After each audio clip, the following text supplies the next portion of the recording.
I think a couple of years ago, a WWE vice president actually wrestled an AEW talent. I was I there. rem- really, you Yep. remember hearing about that? Okay. Mm-mm. Let's talk a little bit about the school that on.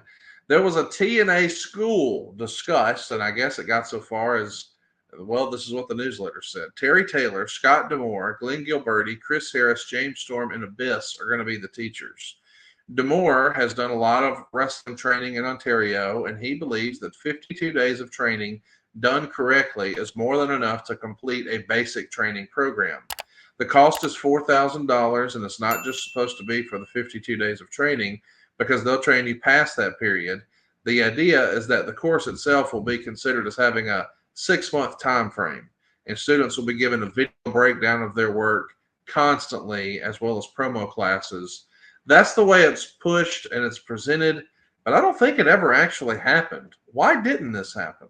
Well, and I know that I'll get some timelines screwed up here, but Demore has trained guys going way back. And he was a part of the team. And Terry had come in and coming up from Atlanta. I don't think he was to Nashville yet. He might have been.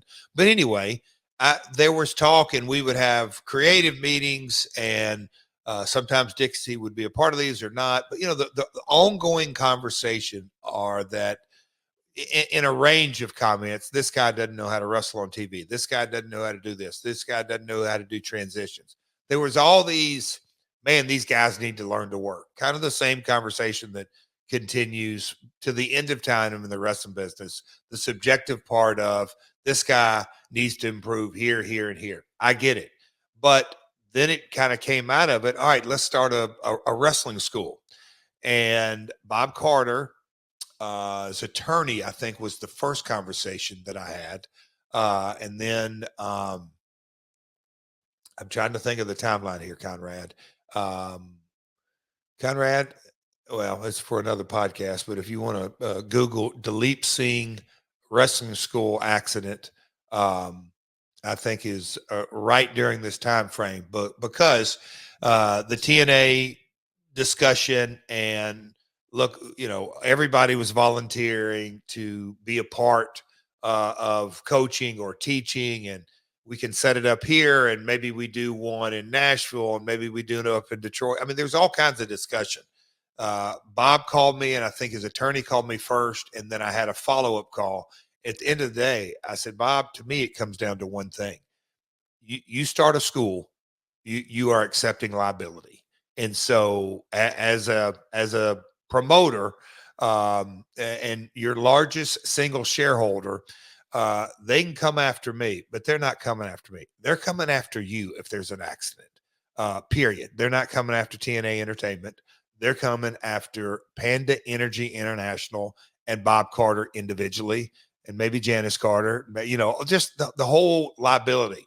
And after that conversation, I think that thing slowly went away just because of the liability and where we were at as a brand and spending our dollars as wisely as we could. We start having a little fun with Story in April of '04. Goldilocks is going to come back here wearing a wig and pretending to be a French character who is sexually controlling Abyss.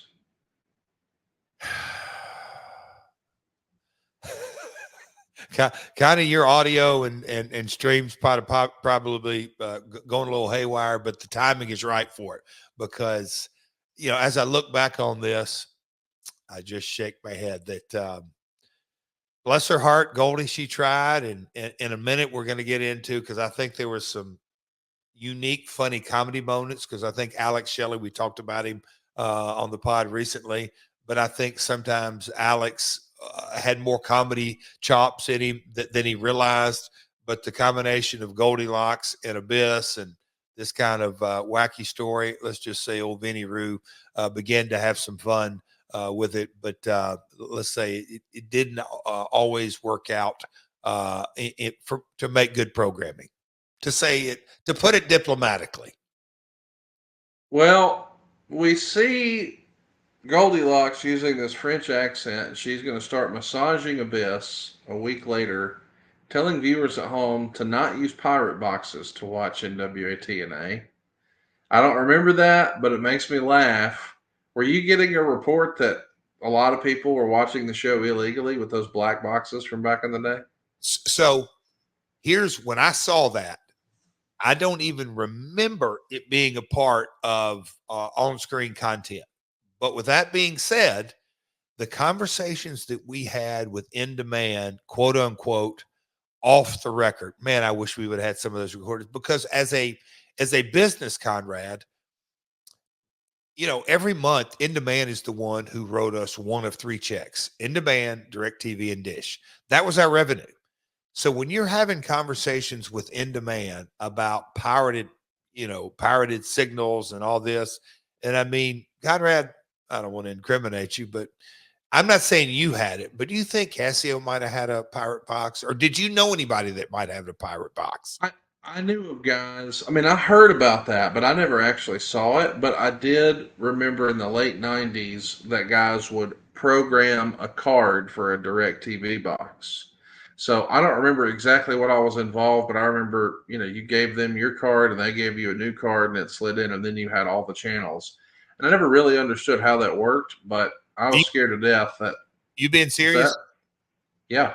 Oh, okay. I was trying to not incriminate you. I mean, it was so again, I don't, but in this time frame, 2002, 2003, it's like I knew more people. It was incredible. It was rampant. There's no doubt in my mind.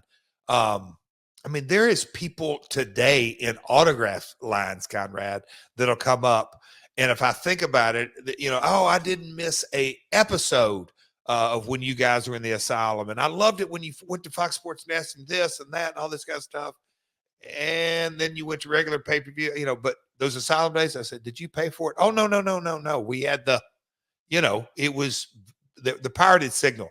I'll say this is those having those conversations with InDemand, the last thing they want to admit to one of their clients, oh yeah, X% is stolen every week. That's the last thing, because that they wanted to be loud and proud that we encrypt this and encrypt that. The technology had certainly advanced on getting free signals. The encryption had not. It was a ongoing discussion. And if you ever got InDemand folks that didn't want to be on the record, they absolutely knew. I mean, there is no telling how much revenue was lost of WWE in the 2000s. That whole 10-year run. I mean, there is it would be a hell of a case study because the technology it wasn't there. It wasn't there. You could pirate it very, very easily. I also think in kind of a, well, let me throw it at you. I think in a lot of ways, as the network rolled along, there was a component of that. Hey, let's get out of that weekly pay-per-view, because you can certainly you can pirate a signal. It still happens to this day, and you know that, but it was rampant in the 2000s. The thing that makes me laugh most about what we've talked about today is you saying that there are fans who would approach you in a meet and greet line and basically say, "Hey man, I just loved stealing from you back in the day." Yes, it happens all the time. I mean, you watch. One day I'll show you. Oh no, I never paid for it. I mean, they will flat out, that's how it went. That's it. Karen's got to witness that before.